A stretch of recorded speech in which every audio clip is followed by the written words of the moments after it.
So, as far as a Plume Monarch build goes, if you dump a bunch of it into Blade Duo, a bunch into Attack, and then, I like to use a pair of stuns and basically go off of that time statue with the Blitz Assault and Glow and Strike, using these set for boss damage and combo, and then attack speed. And the key that makes it all work well is the Castle Calandrum. But, obviously the one thing that I haven't gotten tweaked yet is I would like to try and get another change in here where I'll get a crit slot in there, but I just haven't gotten it yet. But either way, the results are pretty good. So when actually put to practice, it's good in PvP, but it's also good in PvE. And that's the one thing I like about the Plume Monarch. And as you can see here, with these particular, it shreds really, really well in terms of what it's doing, because we've got around 31,000% combo damage, which really helps out, especially when your combo's at 100%. So you're basically just shredding as much as you can at this point.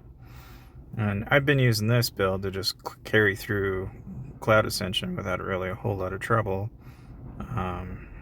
Now, of course, I don't know. Is it by any means ideal? No, it's very bursty. Like, the idea and principle to make this class work is you've got to have enormous amounts of, if anything, like you have to really drop kick the heck out of whatever it is you're fighting. So you have to really burst with damage and try to kill them off as quick as you can, because you get weaker over time with this particular set.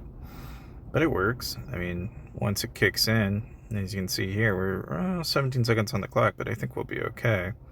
This will wind up stacking up damage relatively quickly, and it shouldn't take very long at all.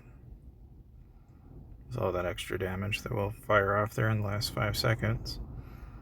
So I'm on Cloud Ascension Trial 21, and it's a little on the rougher side, but this is like one of my favorite builds of all time. In terms of what I get out of it, it works great. Like, I wouldn't change a whole lot of anything in it. And you don't really have to worry about HP.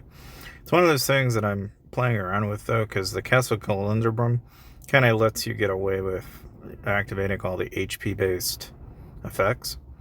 In fact, and what's fun is I can actually reverse, like Alien Dimension, for example, in favor of Fallen Angel. And it sometimes works better when I tank it rather than, do the vice versa, because then you get stronger over time rather than weaker over time. So it kind of gives you a little bit to play with and a couple of different ways to kind of try it out. But the main thing that makes it all click is this time statue having these skills firing off like they are, because you need a lot of stuns in order to really make this class shine. At least in my experience, but like even there, it's just a damage output issue now at this point that's holding me back. And you can always go in there and you can tweak in your talent tree. So what I do is I actually raise my evasion up quite a bit. And I do it in 3 places. So you go here and I get it up to 15. Then you go over here, max this out to get 20. And then inside Tame Beasts, bring that up to 16. And then in the archery tab, just get your base speed up, your combo damage, and that's really about all I've tweaked as far as the talent tree is concerned. But when you throw those all together, that's pretty much what you end up getting. And it works really, really well. Like, if I go into PvP with this particular build, and say I go up against like Chico Dusty, for example, who's around 69k.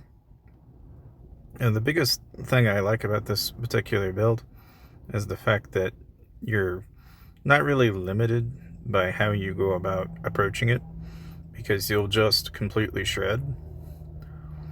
It gets even worse when, like, I go up to some players that are like of questionable size and power, because obviously one of the nice perks of Cheetah Zero is if I get one shot like this, I'm still gonna win.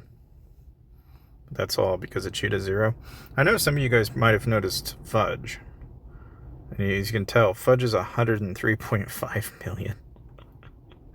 So if you're wondering, why do I base my assessment off of him? It's because look at this crazy 99% crit rate and 100% combo build that he has. It's actually kind of nutty. Now, of course, I have near 96% evasion. I go really heavy on evasion in my build because it tends to work out better, just because I have it with a lot of basic attack damage. And it doesn't really help for crits or anything, but still, all the same, if you can dodge the basic attacks, it helps in the long term. But either way, yeah, I mean, it's kind of nutty because you look at the stats and it's like, good lord, like, how do you get anywhere near that? And of course, his pals and stuff, he's using Hydra Spray, Treasure Dragon, Righteous Banana, he's using the Eggplant, and then Hero Birds, so it's a very well balanced set, to say the least. And, of course, he's even got, the Candy Gatling, and then he's even got the Pumpkin, and he's got a interesting set of choices as far as avians go, with the random match kicking on with global combo, up 16% in 2 places, plus he's getting combo damage and crit damage bonuses. And, of course, then there's also all the added bonuses within Midnight Firefly that he's getting. And even still, it's like, I point this out because I don't think very many people have encountered anybody anywhere near that. But in any case, between all of the players, he's not even the number one on the slot right now. We've got this guy who's at 111.2 mil, but you'll see a lot of them are running combo and crit. Like, that's what's really popular right now, is a combo crit build. And I just don't have any crit right now to save my life. And really all I'd have to do is just get a bunch of gear that has nothing but combo and crit. And that's kind of like basically just doing combo crit rate or crit rate combo and asking for eternal gear and trying to get the right combination. It's not easy. It's not an easy feat by any means. But in case you guys want to save some money, check out this part of the video.